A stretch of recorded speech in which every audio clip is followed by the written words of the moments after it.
Hey viewers, this is Geek Gardener. In this video, I'm going to talk about basics of hydroponics from the very definition of it. So why suddenly going back to the basics? Though I've been posting a lot of videos in YouTube and other social media about various aspects of hydroponics, starting from making nutrient solution, adjusting the pH, conductivity, etc. I keep getting more and more questions on the basics, and then I realized there is a huge disconnect. And from the definition of hydroponics and what is considered hydroponics, how do we categorize these systems? There is a lot of disconnect I felt in the awareness of the public. So I realized it is good to start from the basics so that it sets the fundamentals right, and then once you have a solid fundamentals about any concept, it is easier to build upon that.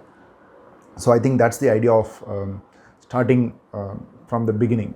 Just to give you an introduction about myself, my name is Manikandan. People call me Mani. The internet calls me Geek Gardener. That's because I wrote this blog called geekgardener.in about 13 years ago now. So I've been practicing hydroponics since 13-14 years right now, and to this day it's been a fantastic experience, and the learning never stops. That's how I would say it. So let's begin. What is hydroponics? From the discussions I have with various set of people, the definition of hydroponic keeps changing. For some it is vertical farming. For some it is growing plants in pipes filled with water.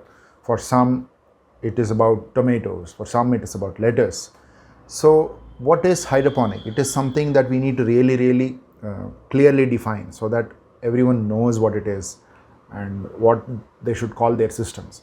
I'd like to define hydroponics as a technique of growing plants without the use of soil.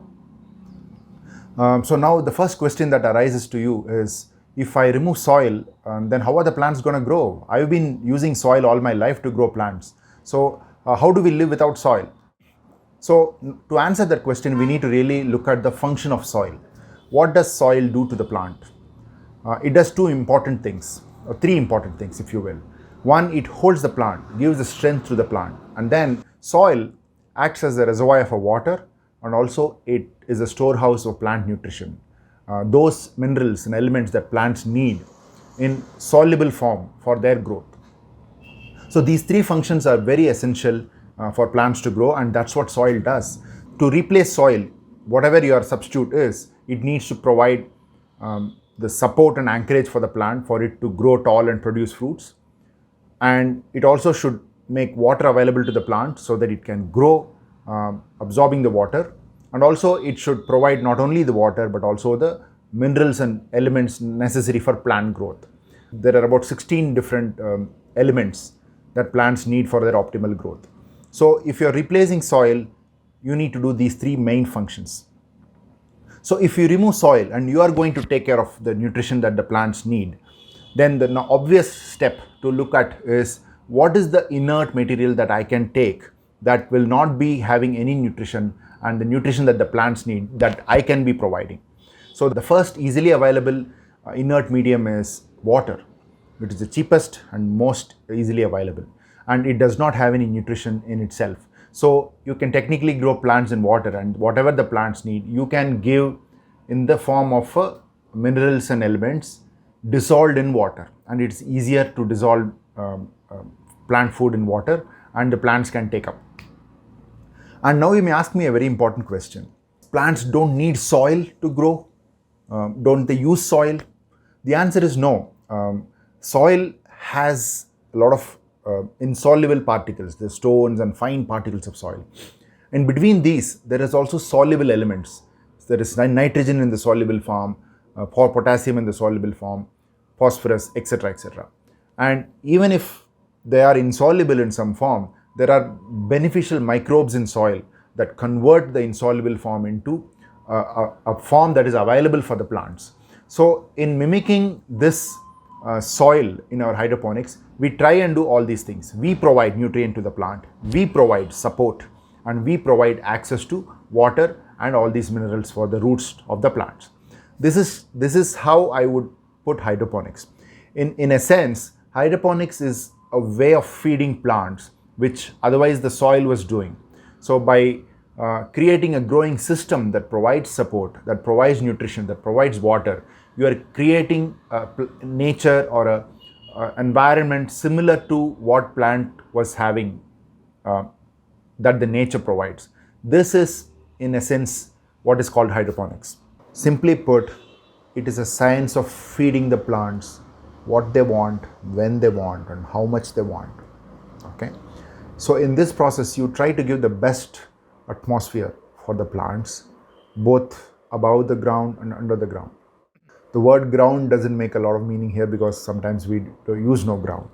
So, but just play along, you'll get this. So the goal of hydroponics is you take the full charge of feeding the plants with the plant food, so you can give exactly what the plants need. So when you want to give what the plants need yourself, obviously you don't want something else also to provide because your calculation will go off. So starting with an inert medium to grow plants is very important, and the cheapest inert medium you have available is water. So hydroponics is growing plants in water, but not limited to water, because water is one of the cheapest and easily available inert medium. What all other options are there when it comes to inert medium? Several. Sand is an inert medium, of course, once you wash it off. Gravel is an inert medium. And there are a lot of organic inert mediums, such as coconut coir, peat moss, perlite, vermiculite. All these are inert mediums where you can grow plants in. A lot of commercial farms use rock wool as well, rock wool, glass wool.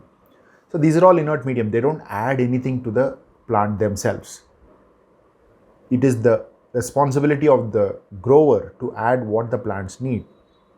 There are two broad divisions in hydroponics. One is growing only in water, which is called a hydroculture, and the other is growing with a substrate that is inert. This is popularly called as soilless agriculture. You can consider growing in sand, perlite, vermiculite, cocoa coir, peat moss, paddy husk. Lot of different options are there. So the key differentiator in this, it should be inert, and it should be the right pH so that the plants grow very well. This is with respect to hydroponics. And if you understand this particular definition, it is easier to apply hydroponics as a technology in various forms of systems. So what I would like to invite you to think is, don't think hydroponics as a specific structure, a specific shape. It is a concept. You can apply hydroponics into various different shapes that you want. It can be a wall, it can be a pipe, it can be a pond of water filled with nutrition plants to grow. You can come up with various different systems depending on the requirement that you have. So understand hydroponics as a concept, and in the coming videos I'll also explain to you about what growing systems are and the fundamental characteristics of a growing system that make one successful. So if you understand these things, it will be easier for you to design very unique custom systems that solve your problem in a sustainable, efficient way. Okay, so this is what I would say hydroponics is. It is a technique of growing plants without soil, and while doing so, we take in charge of the support, plant nutrition, and access to water and other important minerals for the plants. I hope you enjoyed watching this video. The next topic is going to be hydroponic growing systems. Stay tuned. Bye-bye.